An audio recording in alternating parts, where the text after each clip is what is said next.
Hey everybody, this is Fee আর আপনারা জানেন আমি খাই ঘি আর ঘি খাওয়া নিয়ে ব্যস্ততার জন্য ভিডিও নিয়মিত আপলোড করতে পারছি না আর এত ব্যস্ততার মাঝে আজকে কথা বলবো গানসের একটি বোম কিবোর্ড নিয়ে নট অ্যাকচুয়াল গান দিস গানস কিবোর্ডের একটি বোম কিবোর্ড নিয়ে যেটির মডেল হচ্ছে ES101T এই কিবোর্ডটির বর্তমান বাজার মূল্য হচ্ছে 10,500 টাকা। কিবোর্ডটি পাঠানো হয়েছে সাইবারট্রনিক্স থেকে। আপনারা চাইলে ওনাদের অফিসিয়াল ওয়েবসাইট থেকে কিবোর্ডটি পারচেজ করতে পারেন, ওনাদের ডিটেলস ডিসক্রিপশনে দেওয়া থাকবে।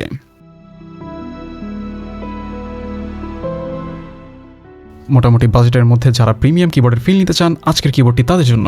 আর এই কিবোর্ডের আনবক্সিং অন্য সব কিবোর্ড থেকে কিছুটা আলাদা, তার কারণ কিবোর্ডটি প্রিমিয়াম কিবোর্ডের মতোই ক্যারিং ক্যাচের মধ্যে আসে, যার জন্য ইউজার এক্সপিরিয়েন্স প্রিমিয়াম কিবোর্ডের মতোই ফিল হয়। ব্যাগটি গুড কোয়ালিটির ফ্যাব্রিক দ্বারা মোল্ড করা রয়েছে। ব্যাগটির মধ্যে কিবোর্ডের অ্যাক্সেসরিজের জন্য আলাদা করে জায়গা দেওয়া রয়েছে, যার জন্য অ্যাক্সেসরিজগুলো অর্গানাইজ করে রাখা যায়।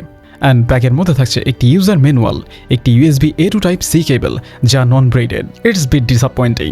আরও থাকছে কিক্যাপ অ্যান্ড সুইচ পুলার কম্বো, থাকছে 2.4 GHz এর ডাঙ্গল, 3টি এক্সট্রা সুইচ আর এক গাঁটটি কিক্যাপস। অ্যান্ড সব শেষে থাকছে keyboard without dust cover.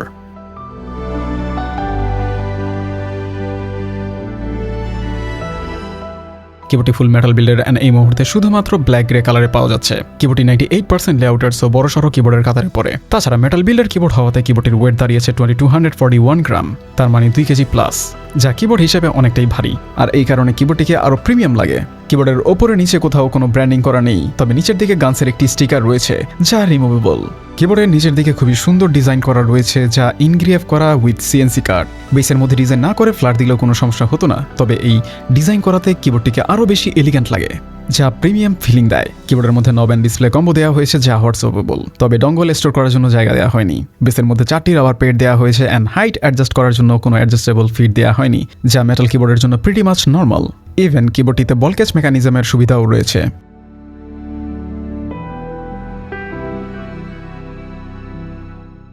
কিবোর্ডটিতে trimode connectivity দেওয়া হয়েছে, Bluetooth 5.0 connectivity, 2.4 GHz connectivity and USB connectivity. USB কানেকশনের জন্য টাইপ সি পোর্টটি দেওয়া হয়েছে কিবোর্ডের মাঝ বরাবর। কিবোর্ডের পাওয়ার বাটন অ্যারো কি এর পাশে দেওয়া হয়েছে, যা খুব একটা প্রিমিয়াম ফিল দেয় না, তবে এর মধ্যে 2টি LED দেওয়া হয়েছে যা ক্যাপলক অ্যান্ড নামপ্যাড ইন্ডিকেট করে। কিবোর্ডের মধ্যে মোড সুইচ করার জন্য ডেডিকেটেড বাটন দেওয়া হয়নি, যার জন্য FN অ্যান্ড কি কম্বিনেশন ব্যবহার করে মোড সুইচ করার প্রয়োজন পড়ে।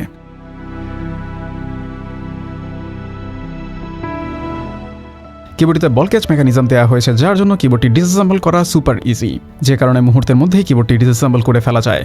আর এই জন্য এই কিবোর্ডটি মোড করা সুপার ইজি হবে। তবে স্টক অবস্থায় কিবোর্ডটি যেরকম সাউন্ড করে আমার মনে হয় না কিবোর্ডটিকে মোড করার কোনো প্রয়োজন আছে।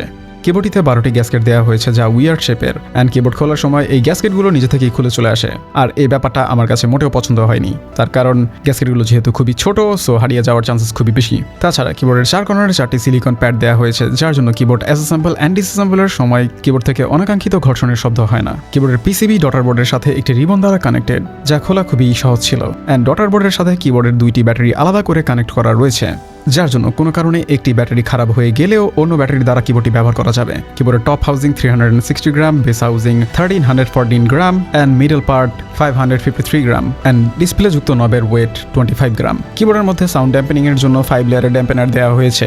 ড্যাম্পেনারগুলো হচ্ছে PET layer, Poron absorbing foam, PET sound enhancement pad, IXP switch pad and Poron sound absorbing cotton.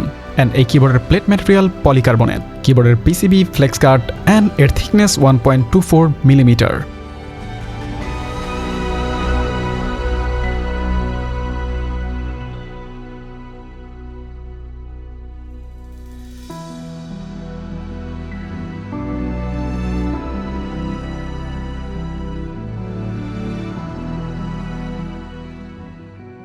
কিবোর্ডটিতে 4000 mAh এর 2টি ব্যাটারি দেওয়া হয়েছে, দ্যাটস মিন 8000 mAh এর বিশাল ব্যাটারি। আর এই 8000 mAh এর ব্যাটারি দ্বারা কিবোর্ডটিকে ফুল টাইম RGB অ্যাক্টিভ রেখে ব্যবহার করলে ব্যাকআপ পাওয়া যাবে 18 to 20 আওয়ার্সের মতো, অ্যান্ড RGB অফ রেখে ব্যবহার করলে ব্যাকআপ পাওয়া যাবে 250 আওয়ার্সের মতো। বাই দ্য ওয়ে, কিবোর্ডের ব্যাটারি পার্সেন্টেজ দেখার জন্য জাস্ট FN প্রেস করে হোল্ড করে রাখলেই কিবোর্ডের ব্যাটারি পার্সেন্টেজ দেখা যায়। কিবোর্ডটিতে ডবল শট ABS কিক্যাপস দেওয়া হয়েছে, যা সাইড ইনগ্রেভ করা অ্যান্ড শাইন থ্রু। কিক্যাপসগুলো গ্রেডিয়েন্টের, লেজেন্ডসগুলো স্পষ্ট, তবে ক্যাপলক কিক্যাপসটি তুলনামূলকভাবে কিছুটা অস্পষ্ট। কিক্যাপসগুলোর ফিনিশ ভালো, তবে শার্প এজ রয়েছে, অ্যান্ড এই কিক্যাপসগুলোর প্রোফাইল OEM।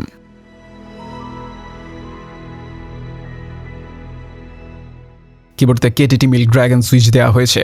সুইচগুলো পলিকার্বনেট এন্ড নাইলনের ম্যাটেরিয়াল দিয়ে তৈরি, আর এই সুইচগুলো linear, pre travel 1.8 millimetre, total travel 3.8 millimetre, operation force 42 gram, bottom force 50 gram, spring length 22 millimetre, and এই সুইচগুলো লাইফ স্প্যান 50 মিলিয়ন ক্লিকস।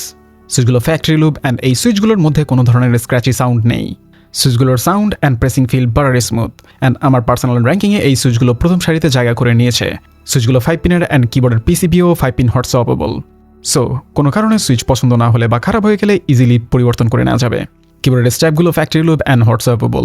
স্ট্যাপগুলোর মধ্যে ভালো পরিমাণের লুব্রিকেশন করা হয়েছিল, যার জন্য র্যাটলিং সাউন্ডের প্রেজেন্স নোটিস করিনি।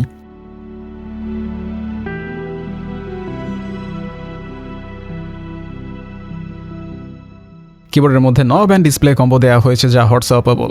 সো নব অ্যান্ড ডিসপ্লে যদি প্রয়োজন না হয় সেক্ষেত্রে সুইচ রিপ্লেস করে নেওয়া যাবে। নবের ফিলিং অ্যান্ড ট্যাক্টিলিটি খুবই প্রিমিয়াম অ্যান্ড প্রিসাইজ। তাছাড়া ডিসপ্লেটিও অন্য সব কিবোর্ডের ডিসপ্লে থেকে কিছুটা আলাদা বা আপডেটেড বলা যায়, যার জন্য অন্য সব কিবোর্ডের ডিসপ্লেতে ব্যবহার করা টাইম রেট থেকে এই কিবোর্ডের ডিসপ্লের টাইম রেট দেখতে সম্পূর্ণ আলাদা, অনেকটাই বড়, তবে স্টিল 24 আওয়ার্স ফরম্যাটে। 12 আওয়ার ফরম্যাট এখনও করা যায় না।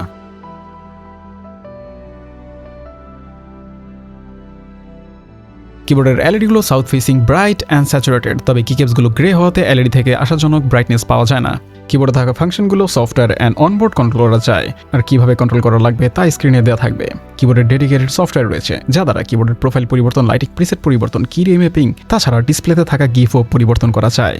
আর এই সফটওয়্যারটি ওয়াইড অ্যান্ড 2.4 GHz মোডে ডিটেক্ট করে, ব্লুটুথ মোডে ডিটেক্ট করে না। সফটওয়্যারটির লিঙ্ক পিন কমেন্টে দেওয়া থাকবে।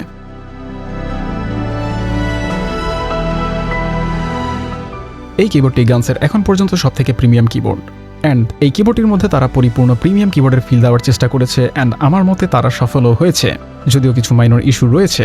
আশা করা যায় গানস তাদের নেক্সট প্রিমিয়াম সেগমেন্টের কিবোর্ডগুলোর মধ্যে আরও ইমপ্রুভ করবে।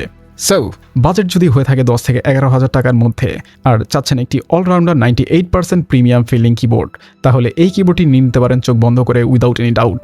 Highly recommended. আপনাদের কোনো কিছু জানার বা বলার থাকলে কমেন্ট সেকশনে কমেন্ট করুন। আর আজ এ পর্যন্তই, কথা হবে অন্য কোনো দিন অন্য কোনো ভিডিওতে। সে পর্যন্ত বিদায়, আল্লাহ হাফেজ।